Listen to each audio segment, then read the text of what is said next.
Shana Tova, in other words, Happy New Year. Myself and Tim McCaslin have the holiday, Rosh Hashanah. Rosh Hashanah is a 2-day holiday that marks the beginning of the Jewish New Year, and during it, people often say Shana Tova, which means Happy New Year. It involves not only the festivities, like them having a good time, but it also involves serious religious prayer and contemplation. And it marks the beginning of the 10 days of awe, which lasts 10 days, obviously. And this year, it was September 13th, and it ended on the 15th. And here we have a little video of a shofar blowing, which is a ram horn.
All right, and as I said earlier, that was the shofar. Beautiful ram horns. So on Rosh Hashanah, they blow that horn 100 times, which is symbolic. We'll get to why later. And shofars can be made from the horn of any kosher animal, including rams, antelopes, goats, or gazelles. But animals like bull horns are not accepted because they're not considered kosher. And here from Leviticus 23, verse 23 to 24, we have, "Speak to the children of Israel, saying, In the 7th month, on the first day of the month, you shall have a Sabbath, a memorial of blowing the horn, a holy gathering." And this was them blowing the horn now is their interpretation of this Bible verse. One thing that is important in Rosh Hashanah is the story of the binding of Isaac. The binding of Isaac was a Bible story where Abraham almost sacrificed his son Isaac because the Lord told him to do so. And because Abraham would sacrifice his son, the Lord blessed him and promised him more descendants than stars in the sky. And this reminds Jews of Abraham's heroic act of faith and violence, and it represents the devotion of the Jews to God that they would go as far as to kill their own sons. Like Abraham was really close to killing Isaac before he finally stopped because the angel told him to. And then the blowing of the ram's horn or the shofar is also symbolic of the ram that was sacrificed in place of Isaac, because after he almost killed his son, they found a ram was strangled in the bushes nearby.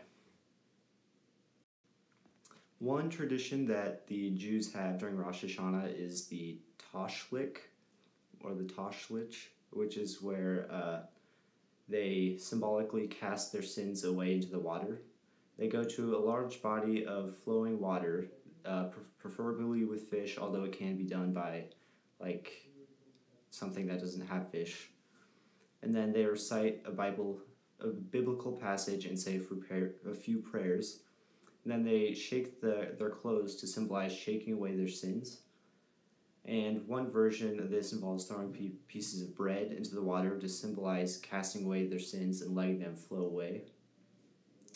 This is performed on the first day of Rosh Hashanah, unless the first day is Shabbat or the Sabbath, then is done on the second day.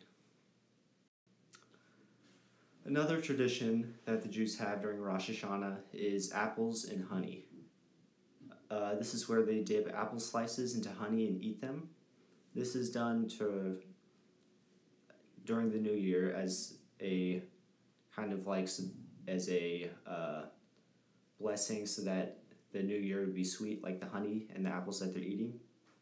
It represents hope that the Shekinah will judge their actions over the last year with sweetness and kindness like the honey. And the apple symbolizes the Garden of Eden.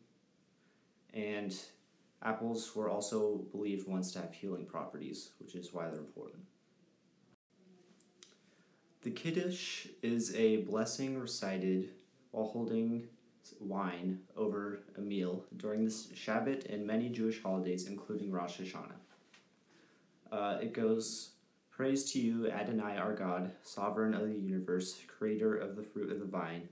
Praise to you, Adonai our God, sovereign of the universe, who has chosen us from all the peoples, hallowing us with mitzvot. In your love, Adonai our God, you have given us this day of remembrance, to hear the sound of the shofar, to unite in worship, and to recall the exodus from Egypt.